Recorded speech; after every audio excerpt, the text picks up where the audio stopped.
3 invités avec nous chaque soir pour décrypter les mouvements de la planète marché. Sophie Chevelier est avec nous, gérante allocataire chez Dorval Asset Management. Bonsoir Sophie. Bonsoir Grégoire. Alexandre Baradez nous accompagne, chef analyste chez IG. Bonsoir Alexandre. Bonsoir. Et Anthony Morlet-Lavidalier est également à nos côtés, économiste chez Rexecode et membre du think tank BSI Economics. Bonsoir Anthony. Bonsoir Grégoire. Merci d'être avec nous. La question à l'économiste, Anthony, que vous êtes, avec 1,2 trillion de dollars donc, d'excédent commercial sur l'ensemble de l'année 2025. La Chine bat un nouveau record, si je puis dire. Ça ne vous étonnera pas. Vous nous alertez depuis un moment sur cette machine à exporter chinoise qui tourne à plein régime et cette stratégie même de prédation commerciale peut-être poursuivie par la Chine aujourd'hui. C'est-à-dire qu'il faut s'habituer à ce genre d'excédent commercial chinois pour quelque temps encore. Il y a quelque chose de structurel dans cette balance commerciale chinoise ? Alors très clairement, moi, j'aime beaucoup regarder la balance commerciale chinoise, non pas global ambiant en incluant l'énergie, parce que c'est un importateur net d'énergie assez massif, mais quand on regarde uniquement les biens manufacturés, c'est 2000 milliards d'excédents. Donc là, ça change encore, ça déforme davantage, dimension. Mais on est encore dans un autre monde. Tout à fait. Et là, il n'y a aucun parallèle qu'on peut faire historique. Même le Japon, dans les années les plus vertueuses, n'avait jamais réussi en proportion du PIB mondial à dégager un excédent pareil. Donc c'est une forme de situation inédite. Évidemment, on se pose la question de savoir si les droits de douane auraient pu ralentir la Chine. Mais ce qu'on aurait pu voir avec un petit peu plus quand même de finesse, c'est que depuis 2018, la Chine se prépare à une montée des tarifs douaniers de la part des Américains. Donc ça fait un moment que la plasticité de son commerce international se déploie, et donc la réorientation par des pays tiers était quand même très bien anticipée. Donc on voit que la machine fonctionne parfaitement du côté chinois. Et puis pourquoi c'est structurel ? Parce que on voit bien qu'en Chine, il y a deux paramètres. Premièrement, c'est un yuan qui est quand même très bien maîtrisé par la Banque centrale et qui fait qu'on a notamment un euro qui s'est monstrueusement apprécié vis-à-vis de la monnaie chinoise, un dollar qui désormais regagne un petit peu de terrain, mais quand même reste, pour le dire autrement, un yuan massivement sous-évalué, et des prix à l'exportation, parce qu'on a des prix à la production extrêmement faibles. Et là, ça tient aussi aux gains de productivité en Chine. Ils font de tels gains de productivité dans l'industrie manufacturière qu'ils peuvent le redonner aux consommateurs ou aux clients final. Donc on est dans une situation où on ne voit pas de rééquilibrage spontané de cette situation-là. Bon, mais est-ce que c'est pas quand même un caillou dans la chaussure même de la Chine en tant que telle ? Je voyais des officiels chinois qui réagissent en accusant effectivement la politique tarifaire de Donald Trump qui pousse à cette réallocation, cette réorientation des flux commerciaux, parce que la Chine a bien conscience de toutes les critiques qui peuvent lui être faites, et notamment les critiques en provenance d'Europe, par exemple, qui se retrouvent un univers ou un terrain d'exportation encore plus évident quand le marché américain s'est fermé pour la Chine, en partie. Alors elle joue très bien le côté diplomatique, effectivement, parce qu'il faut pouvoir faire accepter la situation telle qu'elle, en disant on promet toujours de faire des efforts qui n'arrivent jamais, mais désormais on est rentré dans une autre phase où, comme c'est le plus gros producteur mondial, c'est un tiers de la production manufacturière, 2030-2035 sera 50% probablement, elle a des moyens de rétorsion. C'est-à-dire qu'aujourd'hui elle discute plus pareil, elle nous dit plus simplement est-ce qu'on peut trouver un compromis, mais si vous mettez des barrières douanières, il y aura des restrictions sur mes exportations, sauf que nous on a besoin des entrants chinois maintenant, mais les États-Unis aussi. Donc on rentre dans une autre phase c'est là où on rentre en forme de guerre économique et qu'on avait assez peu vu venir. En tout cas, les interdépendances désormais sont beaucoup plus favorables à la Chine qu'à l'Europe. On a encore des atouts, il ne s'agit pas de nous dévaloriser, mais très clairement la balance penche plutôt en faveur de la Chine. Et cette autonomie de la production nationale, c'est une stratégie de long terme, c'est pas pour rien qu'ils privilégient le producteur au consommateur, c'est qu'ils ont une volonté de monter en gamme très forte et d'assumer les déséquilibres, mais parce que derrière ça leur donne un pouvoir de négociation qui est juste unique au monde. Et donc on oublie l'idée d'une Chine qui pivoterait vers plus de consommation domestique. Ça reste quand même un objectif. Alors oui, mais je pense qu'il est reculé pour la simple et bonne raison qu'ils veulent devenir leaders sur les technologies stratégiques, et l'IA en fait partie. Et tant qu'ils n'ont pas atteint ce stade où ils sont vraiment leaders mondial, ça passe par le soutien aux producteurs absolu dans tous les cas. Ils ne lâcheront pas. Donc moi je ne crois pas à un rééquilibrage tant qu'ils ne sont pas absolument leaders sur toutes ces technologies à la frontière technologique. C'est pas encore le moment qu'ils vont privilégier parce que j'imagine que s'ils voulaient vraiment mettre ce pivot en place, ils pourraient au moins tenter de le faire de manière un peu plus significative. Ils en ont les moyens, comme vous dites. Mais c'est pas encore le moment stratégique pertinent pour eux. Je pense absolument pas. Ils ont besoin d'une autonomie quasi absolue. Ils ont des objectifs géopolitiques. On le voit avec Taïwan. Donc je ne crois pas que dans cette situation, ça soit propice à rééquilibrer en faveur du consommateur. Mais ces focalisations sur le producteur pour être, encore une fois, avoir la main géopolitique, puisqu'on voit bien que l'affrontement États-Unis-Chine, ça sera le combat des prochaines décennies, très clairement. bon, partant de ce chiffre d'excédent commercial chinois et de la stratégie chinoise dont on discute régulièrement, qu'est-ce que ça vous inspire, Sophie, et comment ça se traduit aussi en pensée de marché, si je puis dire? Alors, oui, effectivement, moi je partage complètement ce point de vue. En pensée de marché, évidemment, on ne joue pas la reprise de la demande interne en Chine. Ça, déjà, c'est une pensée simple. Mais alors, purement... arrêtons-nous là-dessus. C'est-à-dire que tous les grands groupes européens mondialisés qui ont bénéficié du marché chinois comme d'un Eldorado pendant des années, voire un cycle entier, cette histoire-là, elle n'est pas prête de se reproduire. À la marge, c'est-à-dire qu'il y a toujours... Alors, ça dépend de quoi on parle. C'est-à-dire que si on parle des industriels, effectivement, c'est compliqué. Si on parle de la consommation, il y a toujours une amélioration du niveau de vie des Chinois. Il y a des gens qui... Enfin, il y a toujours une amélioration du pouvoir d'achat des Chinois. Donc, on peut, effectivement... Là, on vient de traverser une période qui a été assez dure, notamment, donc, ce que nous, on vend, c'est du luxe, des cosmétiques haut de gamme, etc. Le marché a l'air de se stabiliser, la demande a l'air de se stabiliser, mais on a probablement, on n'est pas sur le point de voir la demande exploser à nouveau, mais elle se normalise, elle reprend progressivement. Mais c'est sûr que cette phase un peu Eldorado paraît derrière nous. D'un point de vue industriel, cette montée en gamme technologique fait que les Chinois, dans beaucoup de domaines, nous ont remplacés. Juste pour donner un exemple sectoriel, les Allemands étaient très très forts dans la chimie. Et un des secteurs où, dans les 10 dernières années, la puissance allemande a été remplacée, c'est la chimie.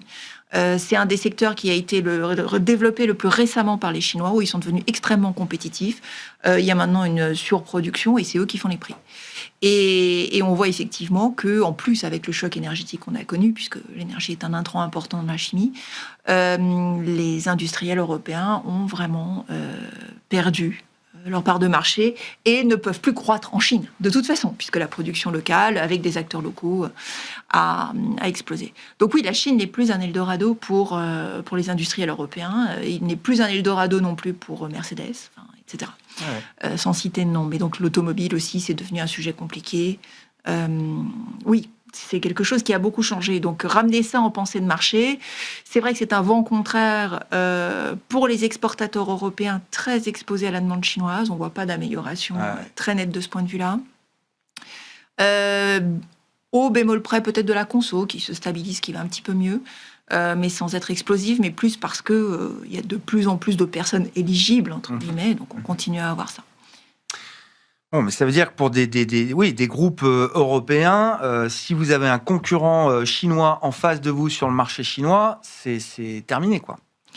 Terminé, non, je n'irai pas forcément jusque-là. On voit qu'il y a des sociétés qui continuent à tirer leur épingle du jeu avec des savoir-faire très spécifiques, mais on prend par exemple des entreprises allemandes comme Siemens sur vraiment des domaines très spécifiques, mais il n'est pas exclu que dans les 5 années à venir, effectivement, même ces entreprises leaders, avec des savoir-faire très spécifiques, soient progressivement remplacées par des entreprises locales. Alexandre, quelles conséquences sur les marchés vous voyez de cette situation? Et puis le cas d'investissement chinois en tant que tel, c'est vrai qu'il y a eu quand même ce réveil des marchés chinois. La Chine est redevenue investissable pour bon nombre d'investisseurs et de gérants d'actifs, notamment sur l'idée que ce ne sont plus simplement des rivaux technologiques, mais peut-être des leaders déjà équivalent à ce qu'on peut trouver alors en Europe sur le plan technologique, mais surtout aux États-Unis également. Oui, mais c'est vrai que les marchés, si on parle que de la partie marché, le rallye qu'on a connu sur les actifs chinois depuis près de 2 ans, il s'est quand même construit sur le fait que la Chine a aussi montré au reste du monde que après la phase très idéologique en 2021 et la crise immobilière qui s'est greffée à ça, quand vous avez des valeurs technologiques chinoises qui avaient perdu 80%, c'était l'équivalent d'une bulle Internet qui a éclaté en Chine entre 2021 et grosso modo 2023, on s'était dit à un moment donné, on se posait vraiment la question, est-ce que l'idéologie prime sur la partie marché? Moi, à un moment donné, je l'ai pensé. Je me suis dit, finalement, est-ce qu'on doit raisonner en tant qu'investisseur européen? Est-ce que la Chine a la même perception de l'importance des marchés? On sait que c'est moins important que pour les marchés américains, mais on se demandait si vraiment ça devenait un peu comme la Russie, on s'en fout des marchés et on va à fond dans le côté idéologique et voire historique. Donc, ce qui était rassurant pour les investisseurs, c'est de voir que la Chine a mis en place des mesures et elle l'a rendu visible. Elle a un petit peu assoupli. Alors, effectivement, ça reste extrêmement rigide, mais elle a un petit peu assoupli cette règle d'investissement sur les marchés de la part d'investisseurs étrangers. étrangers. On a un petit peu élargi aussi certains horaires de marché pour les rendre un peu plus accessibles aux Occidentaux. Donc ça plutôt plus au marché. Et on se rend compte que la stratégie de soutien, elle se fait strate par strate. C'est-à-dire que c'est plus le flou de stimulus comme en 2015 où c'était les vannes ouvertes. C'est on va chercher d'abord à stabiliser l'immobilier. Quand c'est fait, et on passe comme ça aux catégories. Et là, on voit que les discours dans les politiques générales pivote. Alors, effectivement, le rythme va être très, très progressif, mais ça pivote quand même un peu sur le consommateur. On fait un peu plus référence, en tout cas, dans les, là, je dis pas la doctrine, mais dans les programmes proposés, un peu plus quand même au consommateur. Après, il y a des petits signaux, ces signaux faibles, mais je pense d'un point de vue bourse, ça peut quand même se travailler sur le secteur auto européen, par exemple. On a vu aujourd'hui, et c'est déjà des bruits qu'on entend depuis quelques jours, des réunions de 3 ministères aujourd'hui avec les responsables auto chinois pour leur dire, arrêtez en gros le jeu de massacre interne. C'est-à-dire c'est pas seulement un jeu de massacre, une concurrence à l'export. Ils appellent ça involution. C'est-à-dire, il faut à un moment faire baisser un peu l'intensité concurrentielle en interne parce que sinon, ça devient contre-productif. Voilà. Il y a 115 nouveaux modèles d'automobiles en Chine. 115. Donc... Et là où c'est intéressant, c'est que du coup, si effectivement on cherche à mettre un peu, c'est ça qui doit faire un peu des prix planchers en interne pour que la concurrence soit loyale. Ils veulent une concurrence loyale, disent-ils. Donc probablement que ça va aussi se répercuter un peu sur des prix à l'export qui sont un peu moins agressifs. Et on voit qu'il y a eu des communiqués un peu plus positifs en ce début de semaine, du côté de l'Europe aussi, indiquant qu'on pouvait être en terre d'entente sur les prix de vente minimum lorsque les véhicules étaient importés en Europe. Donc ça, c'est d'un point de vue boursier, quand vous avez le secteur auto qui est un des plus mauvais performeurs l'année dernière sur les marchés, je pense que c'est le genre d'argument un peu contrarien qu'on peut essayer de jouer un petit peu pour acheter de l'auto à la casse. Vous avez des BM, Mercedes ou autres à 5 fois les bénéfices, quand le DAX est à 17 fois j'exagère un peu, d'être à 16-17 fois les bénéfices. Donc il y a quand même des bonnes opérations à tenter de ce côté-là, côté auto-européen, et par ces petits signaux de la Chine, parce que si effectivement elle veut continuer à envoyer massivement de la marchandise, il faut aussi un degré d'acceptation politique en face, et même des citoyens. C'est-à-dire qu'il n'y ait pas non plus un risque, on l'a vu avec des cas de Chine ou autres, si à un moment donné ça devient, c'est perçu comme toxique pour la partie européenne, il peut aussi y avoir des réactions, pas seulement politiques, peut-être un peu citoyennes aussi. Donc il faut que la Chine donne aussi de temps en temps un peu de bouffée d'oxygène à l'Europe, et le secteur auto, il semble qu'il y ait des petites touches comme ça qui commencent à être un petit peu lissées, on arrondit un peu les angles avec l'Europe. Je ne sais pas si l'idée d'un boycott de Chine chez nous est allée très très loin quand même, mais bon, la réalité pécuniaire l'emporte quand même. Juste un dernier mot, je vois quand même le secteur auto, c'est quand même un secteur stratégique pour l'Europe d'un point de vue en tout cas politique. C'est-à-dire qu'à un moment donné, si le secteur est trop en danger, la Chine présente le risque la Chine prend le risque d'avoir une réaction en Europe comme aux États-Unis. C'est-à-dire qu'à un moment donné, on muscle vraiment le discours et on dise, alors évidemment il y aura des terres rares en face, mais peut-être qu'il s'expose aussi à un risque de rigidification du discours en Europe, qui est plutôt rare, mais attention quand même. D'ailleurs, là, je rebondis aussi sur cette intensification des flux commerciaux chinois vers l'Europe. Anthony, à un moment, on le retrouvait dans la communication de la Banque Centrale Européenne qui évoquait justement un risque de réallocation de ces flux commerciaux avec tout l'aspect déflationniste que ça pouvait avoir chez nous en Europe. Dans le même temps, un euro au plus haut, taux de change effectif de l'euro qui est au plus haut. Bref, ça peut créer une nouvelle pression déflationniste chez nous en Europe. J'ai l'impression que ça a disparu à ce stade de la communication de la Banque Centrale Européenne. Est-ce que c'est quand même un phénomène structurel, comme vous le décrivez, qui doit amener la Banque Centrale Européenne à bouger à nouveau à un moment? Alors moi je pense que oui, parce que la pression déflationniste des prix qui vient de Chine va très clairement là on est dans le mandat. Enfin, je veux dire, on ne tord pas le mandat. Il y a eu un signe assez marrant, c'est que la balance commerciale bilatérale de la Chine avec l'Europe, donc son excédent qu'elle dégage sur l'Europe, est passé au-dessus de l'excédent qu'elle dégage vis-à-vis des États-Unis. Alors on sait bien qu'il y a une partie qui est reroutée, donc si on retraite, elle dégage toujours plus d'excédent vis-à-vis des États-Unis, mais quand même c'est un premier signal assez marquant. Et puis pour tirer le trait de ce que disait Alexandre, quand on regarde l'intensité de la concurrence en interne, c'est très difficile pour les Chinois de régler ce problème. Ils acceptent quand même un niveau de perte absolument dingue. On a à peu près 30 à 33% des entreprises en Chine qui ont un résultat net négatif et des banques qui sont juste absolument pas rentable. Enfin, nous, on n'accepterait pas que notre système bancaire, ou même aux États-Unis, soit à ces niveaux de profitabilité-là. Mais en même temps, ils dégagent de tels excédents qui peuvent recapitaliser le système. Donc, pour l'instant, il n'y a pas de risque de crise financière. C'est tout le paradoxe. On recycle les excédents en interne. Exactement. Et on se pose la question de jusqu'où ça peut tenir. Mais ce qui est sûr, c'est qu'on va continuer d'avoir des pressions déflationnistes assez importantes. Et au passage, on parlait des colis Chine. On sait qu'en France, par exemple, on ne sait pas les intégrer dans la comptabilité nationale. Les douanes nous disent que ça ne rentre même pas dans le déficit commercial français. Donc, il faut rajouter à notre déficit commercial en biens. Bien sûr. Les fameux, alors aujourd'hui c'est à peu près 4 milliards, c'était que quelques millions, mais là quand ça fait 4 milliards, on commence à se dire ce n'est pas rien. Et donc la consommation des ménages français, elle est peut-être un petit peu plus dynamique qu'on le pense, parce qu'on ne sait même pas traiter en fait ces flux-là pour l'instant. Point statistique intéressant, effectivement. Il y a une partie de la consommation qui n'est pas mesurée aujourd'hui en France et peut-être ailleurs. De la Chine au Japon, il n'y a que un pas, bien sûr. Sophie, chez Dorval AM, et vous l'avez écrit, les équipes l'ont écrit déjà il y a un certain temps, vous croyez à la reflation japonaise. C'est pas un mirage, ce qui se passe là-bas. Alors c'est quelque chose d'assez impressionnant, hein. Effectivement, c'était improbable, mais c'est effectivement un succès. Alors, un yen extrêmement faible, une impulsion budgétaire très très soutenue. Et là, on arrive à un point qui est vraiment intéressant, mais c'est vrai que la Banque du Japon continue à augmenter les taux, et il faut qu'elle réussisse cet exercice qui est vraiment périlleux, de continuer à normaliser les conditions financières sans tuer la croissance. Ouais. Donc on arrive effectivement à ce stade où ça devient un petit peu plus tangent. Mais en tout cas, pour l'instant, c'est comment, effectivement, c'est vraiment un cas d'école, comment réussir à résoudre 30 ans de déflation. C'est extrêmement impressionnant. Alors, c'est peut-être un cas d'école pour la Chine, d'ailleurs. Ils vont beaucoup s'inspirer. Ouais.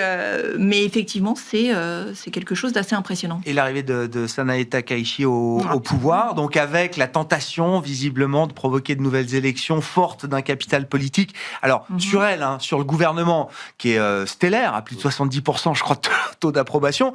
Quand on regarde l'approbation du PLD, le parti au pouvoir, bien sûr, on est plus autour de 30 ou 35%. Donc, il y a un grand écart entre elle, ce qu'elle représente aujourd'hui, et le parti dont elle est issue. Mais qu'est-ce qu'elle apporte justement à cette histoire reflationniste japonaise? Est-ce que ça présente un risque quand même à un moment je ne sais pas, vu le niveau de dette, vu les enjeux et les encours sur ces marchés obligataires japonais notamment. Oui, c'est-à-dire qu'on a déjà été exposé à des tensions obligataires japonaises avec des co-mouvements aux États-Unis, en Europe. C'est la courbe la plus pentue du G7. Voilà. Oui, effectivement. Et dans le même temps, les prix de l'immobilier n'arrêtent pas de monter, comme quoi on n'est pas à l'abri d'une surprise. Les Japonais nous surprendront toujours. Mais oui, c'est un facteur d'instabilité. C'est-à-dire que ça a été le cas à l'été 2024, ça peut se reproduire. On peut avoir des mouvements de tension, notamment parce que l'épargne japonaise se dissémine beaucoup sur les marchés internationaux et que le rapatriement de l'épargne éventuellement peut créer de l'instabilité. Ouais. Donc c'est quelque chose qu'on suit avec attention, mais c'est un facteur adverse, éventuellement de scénario adverse. Bon, et donc dans la to-do list de l'investisseur pour 2026, continuer de tirer parti de ce schéma de reflation au Japon, chez Dorval. Comment vous y exposez? Alors, de deux façons. La première façon, c'est les banques. C'est un schéma assez classique, c'est la même chose que ce qu'on vit en Europe. Donc nous, on travaille effectivement des paniers équipondérés de banques européennes et japonaises conjointement.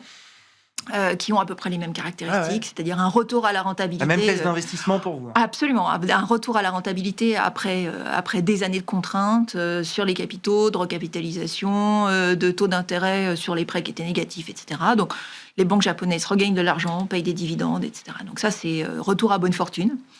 Donc ça, c'est quelque chose qui est absolument comparable. Et puis après, on a la chaîne de valeur effectivement technologique, tout ce qui est autour de l'intelligence artificielle, des savoir-faire très très précis dans l'électronique et qu'on retrouve dans toute la chaîne de valeur. Alors ça, c'est un point d'interrogation, bien sûr, puisqu'en fait, on voit que le thème de l'intelligence artificielle cale un petit peu en ce début d'année. Bon, la mémoire est très très vive, mais pour le reste, ça cale un petit peu. On redécouvre d'autres choses. Voilà. Mais disons que l'Asie du Nord reste extrêmement bien positionnée dans cette phase de construction et de mise en place de l'infrastructure de l'intelligence artificielle. Et donc ça reste effectivement un axe porteur. Qu'est-ce que vous dites sur le Japon, Alexandre ? Est-ce qu'il y a encore du potentiel, de la place ? Alors, attention, effectivement, j'imagine que vous êtes couvert de la devise, forcément. Non mais... C'est l'autre phase du Takeichi Trade. C'est le Nikkei a peut-être connu le meilleur démarrage de l'année là parmi tous les grands indices mondiaux développés. Et dans le même temps, ça nous ramène le dollar yen quasiment à 160, quoi. Oui, parce que c'est vrai ce que Sophie rappelait, une inflation au Japon qui aujourd'hui est plus élevée qu'en Europe ou qu'aux États-Unis.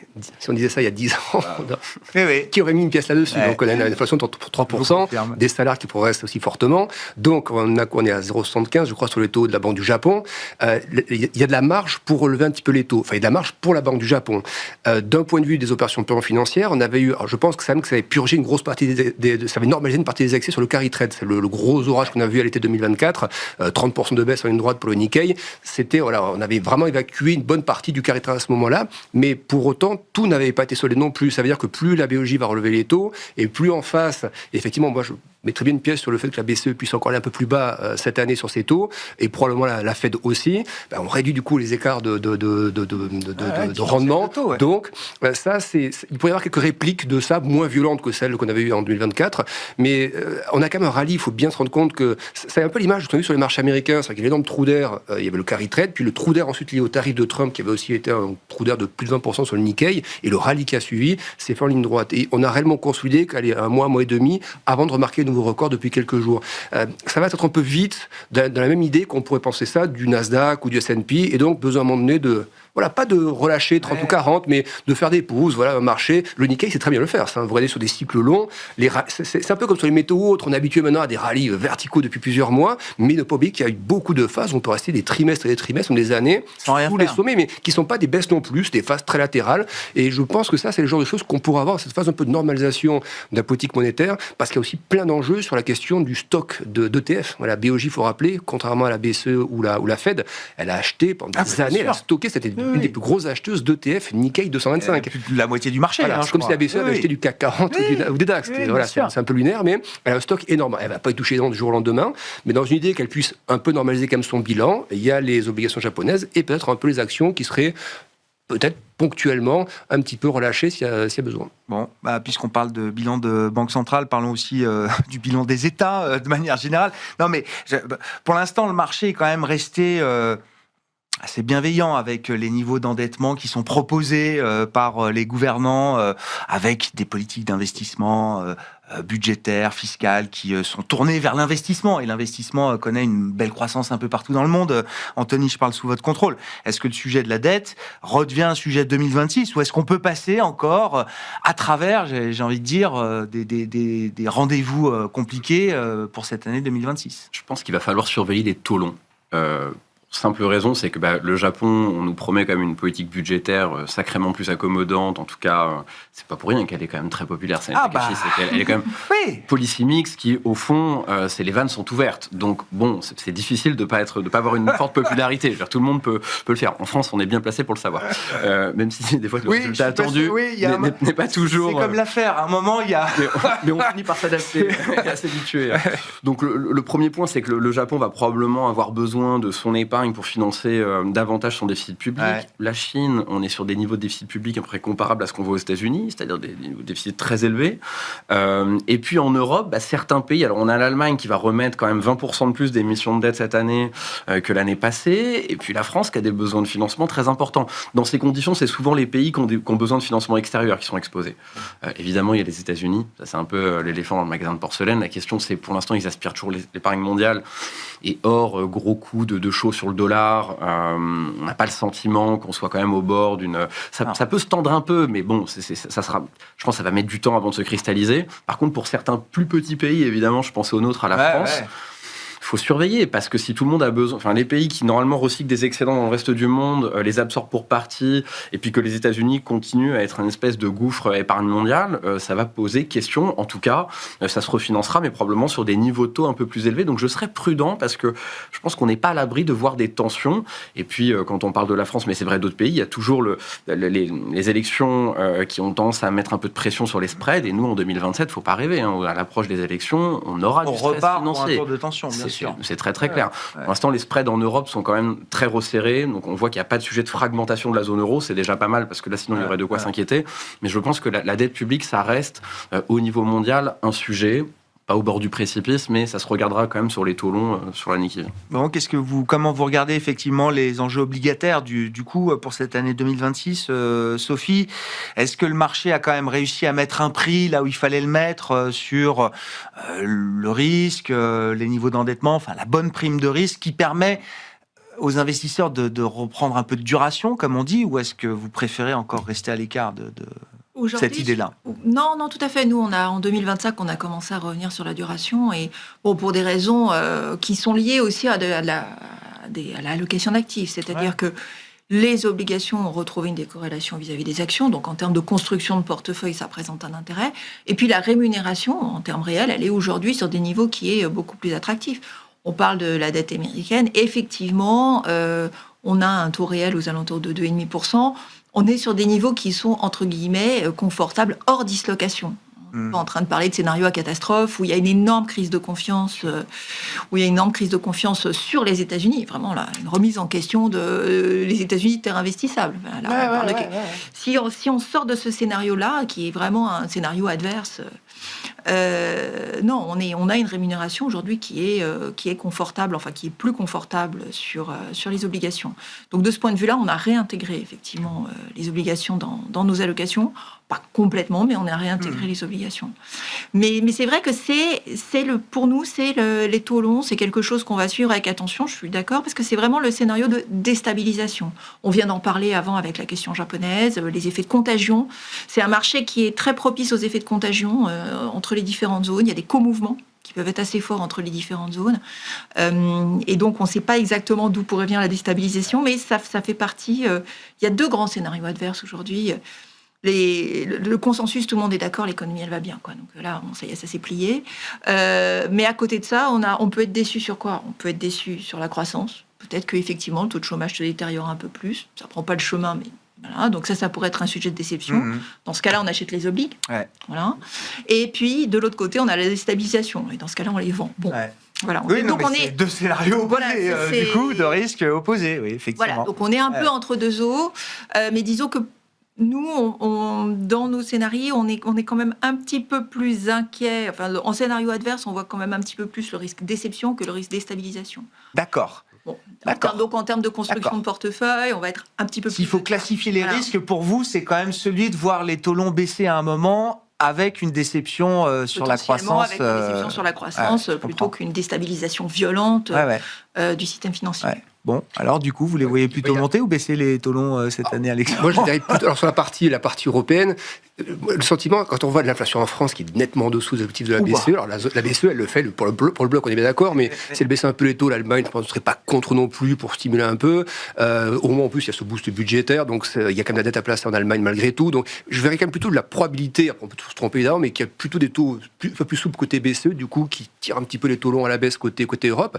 Après, c'est vrai que c'est intéressant, c'est en tout cas pas de fragmentation. C'est vrai que les investisseurs ont peut-être perdu de vue des graphiques très long terme, mais les niveaux de resserrement des spreads qu'on a depuis maintenant un an et demi, 2 ans, c'est des niveaux qu'on avait quasiment au début de la création de la zone euro, début des années 2000. Et il faut se souvenir que ça s'était largement écarté au moment de la crise des subprimes et puis le paroxysme, crise de la dette en zone euro. Donc on a retrouvé une homogénéité de taux. Le pacte euro a jamais été aussi soudé. Voilà, et ça, je pense, c'est important dans la perspective plutôt moyen terme de considérer beaucoup en termes sur la zone euro. L'euro doit mourir depuis 20 ans, il est toujours là. Et ça, c'est un argument rassurant. C'est-à-dire que la zone euro, même si les perspectives sont bonnes cette année-là, c'est quand même du 1,4, 1,5 qui est prévu. C'est peut-être pas trop de la croissance américaine. Donc, un pacte plutôt stable. Il y a toujours le risque France, effectivement, là-dedans, mais au niveau du pacte global, c'est quand même bonne croissance prévue, une politique monétaire... De la relance. Voilà, de la relance, et des taux qui sont arrivés au niveau qu'on voulait, avec une inflation qui est maîtrisée. Donc, ça offre quand même des arguments. Alors, moi, la crainte que j'aurais sur la partie, effectivement, c'est plutôt effectivement ce que disait Sophie, sur un peu de contagion. C'est-à-dire, si les États-Unis, dans les mois qui arrivent, c'était beaucoup plus nerveux sur plein de sujets...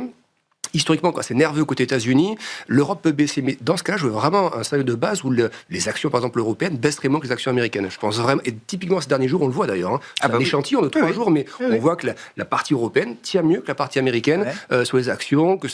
Donc moi, je reste quand même assez confiant sur la partie européenne. Le risque, je le vois plutôt effectivement d'un risque qui viendrait ou des États-Unis, du Japon, mais pas un risque domestique. Voilà, c'est plutôt comme ça que je verrais les choses. C'est quoi ? Alors, j'ai pas toutes les prévisions de tout le monde en tête, mais c'est quoi la fourchette de prévisions que vous avez pour la zone euro en termes de croissance là, chez Rexecode ?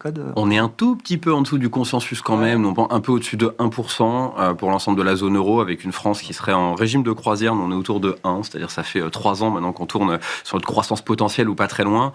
On croit dans la reprise allemande, mais quand même très progressivement, surtout que les investissements, ça sera beaucoup de dépenses courantes au passage, on connaît l'histoire.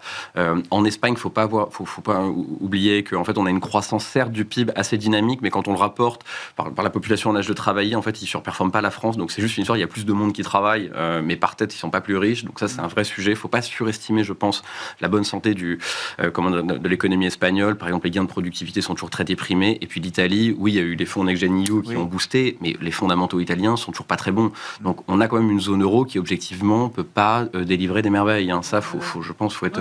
Donc on reste prudent parce que les fondamentaux au fond n'ont pas beaucoup bougé. Quoi. Puis le rapport Draghi, on voit bien, on n'avance pas énormément dessus. Donc voilà, les défis restent complètement devant nous. Ouais, mais dans le cas de la France, c'est intéressant. Alors, j'imagine 1% de croissance en régime de croisière. On verra ce que la politique nous apporte éventuellement comme surprise. Mais il y a une économie qui s'est quand même un peu désensibilisée du bruit politique. Complètement. Ouais. Tant qu'il n'y a pas de mesures fiscales, nous, c'est ça le risque qu'on voit. Ouais. C'est si par contre, on ajuste le budget sur les entreprises, alors là, on va voir des choses qu'on n'a pas envie de voir. Ouais. Mais pour l'instant, l'incertitude, les entreprises passent leur temps à naviguer en période d'incertitude. Donc, d'ailleurs, on le voit bien, l'investissement commence à repartir. Nous, on pense qu'il y aura un rebond de l'investissement l'année prochaine. Donc, tant qu'il n'y a pas de mesures budgétaires vraiment très lourdes sur les entreprises, on passera à travers les gouttes. C'est ça le sujet. Et on pourrait même aller un peu au-dessus de 1% en France. Pour l'instant, on ne l'écrit pas en prévision parce que c'est peut-être un petit peu ambitieux, mais c'est complètement possible. Ouais. Mais bon, je discutais avec des gens, je ne sais pas si vous étiez, Sophie, au Forum Odo, là, qui se tenait la semaine dernière, je crois, à Lyon, où ils ont rencontré, je ne sais pas combien de dizaines ou de centaines de small et mid-cap françaises et européennes. Au global, je veux dire, les discours sont plus positifs que ce que la morosité ambiante ou le bruit ambiant sur la France peut laisser paraître. Hein. Oui, il y a l'envie d'avancer, quoi. C'est ce que je retiens un peu de ce qu'on m'a rapporté. Effectivement, mais un commentaire il y général. a quand même une certaine frilosité boursière autour de la question budgétaire française, et on le voit, on l'a vu là cette semaine sur les FH Vinci. Oui, la construction. Ouais. C'est quand même c'est un frein sur les banques.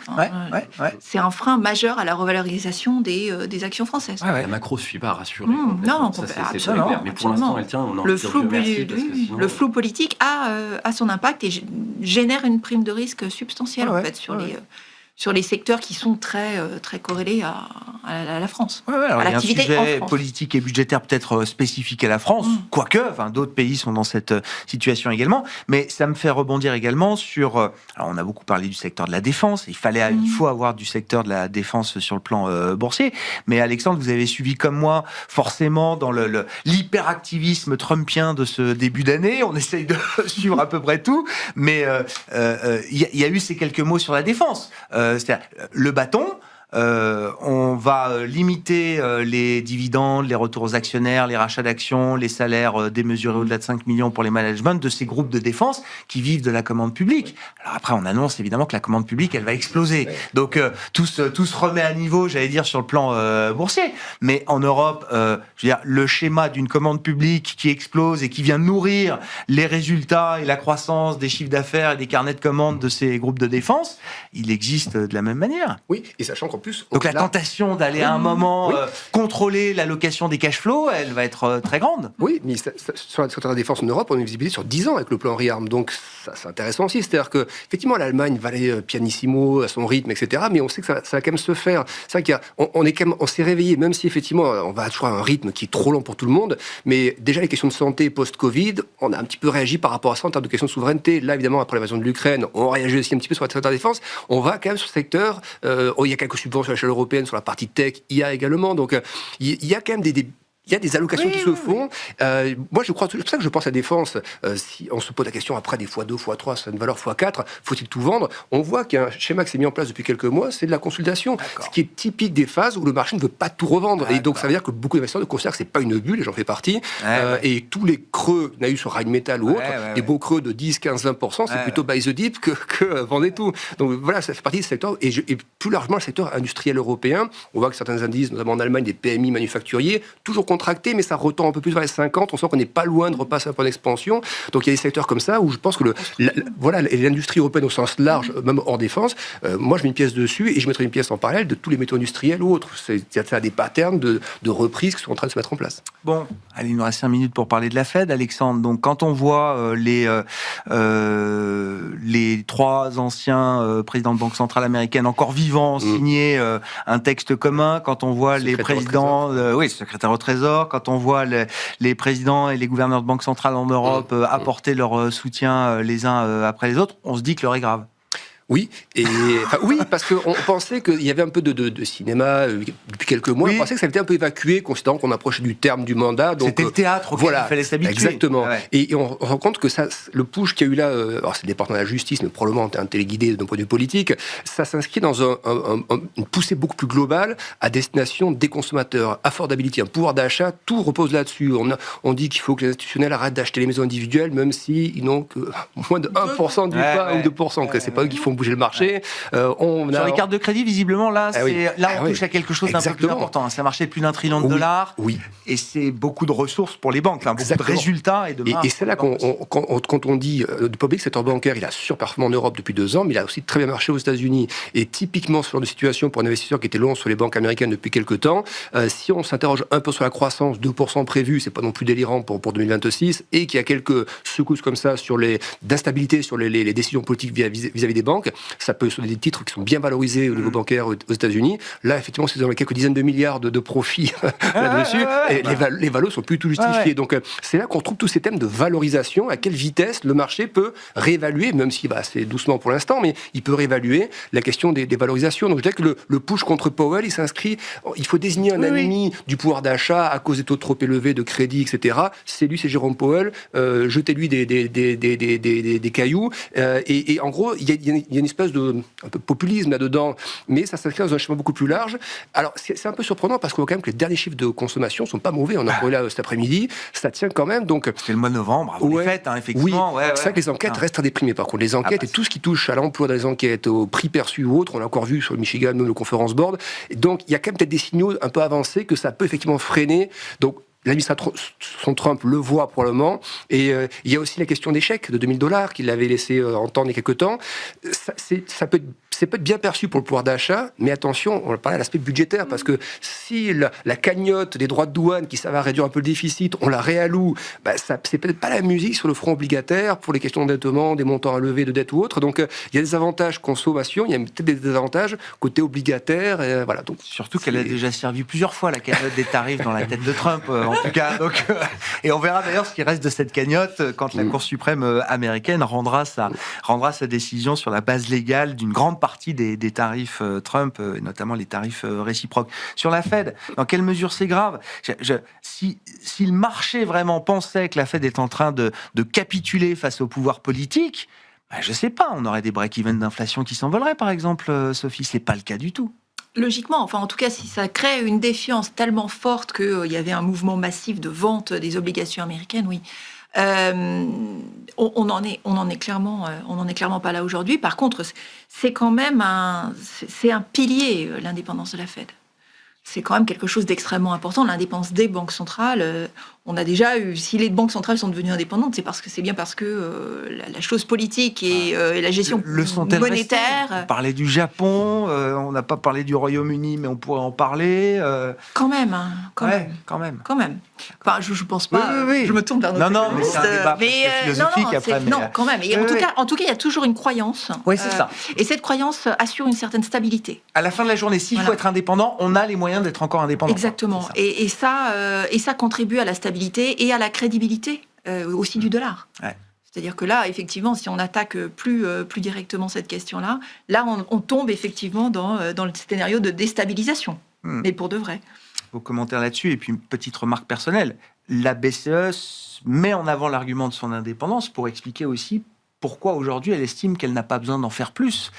Donc cet argument, et je dis ça dans un contexte où je reçois beaucoup d'économistes qui sont critiques, ou en tout cas qui estiment que la BCE aurait les marges de manœuvre dans le mandat actuel pour en faire plus, ce à quoi elle résiste. Voilà, donc pas vous citer personnellement, mais d'autres BCE aussi, pour aller plus vous loin. n'êtes pas le seul. Mais c'est vrai que si on prend un peu de recul, au fond, Trump, qu'est-ce que c'est ? C'est le retour du politique au premier plan. Et quand on pense géopolitique, il s'est lancé dans un affrontement alors russo-chinois où il fait face à des puissances qui, en face, n'ont pas de banque centrale indépendante. Donc on rentre dans un jeu musclé où, effectivement, la démocratie en prend plus que pour son grade. Ça pose des vrais sujets, notamment pour la confiance, parce que, heureusement, qu'ils sont quand même, pour l'instant, toujours le gendarme du monde. Mais c'est certain que pour aller vers des conflits plus musclés et puis avoir une forme les mains libres presque pour agir, c'est très compliqué pour lui tant que les institutions ne sont pas à sa main. Et ça pose des vrais risques, très clairement. Mais en même temps, c'est le monde de demain. Je pense qu'on va vers des affrontements qui font que c'est très difficile de garder le modèle qu'on avait. Et en tout cas, il est remis en cause. Et ça pose la question de comment l'Europe vit là-dedans. Ça, c'est certain qu'on est pris en tenaille des deux côtés. Ouais.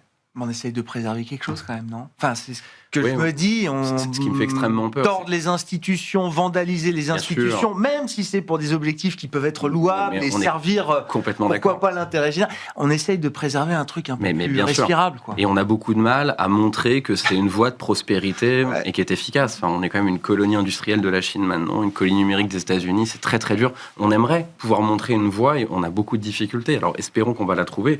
Mais sincèrement, autant je crois au rebond cyclique à court terme, autant structurellement, la zone euro reste la zone euro. Bon, nous, on va aller chercher la voie du côté des Nordiques dans ce dernier quart d'heure à suivre de Smart Bourse. Merci à vous trois. Anthony Morlet-Lavidali, Eric Secode et BSI Economics, Sophie Chevelier d'Orval AM et Alexandre Baradez, IG.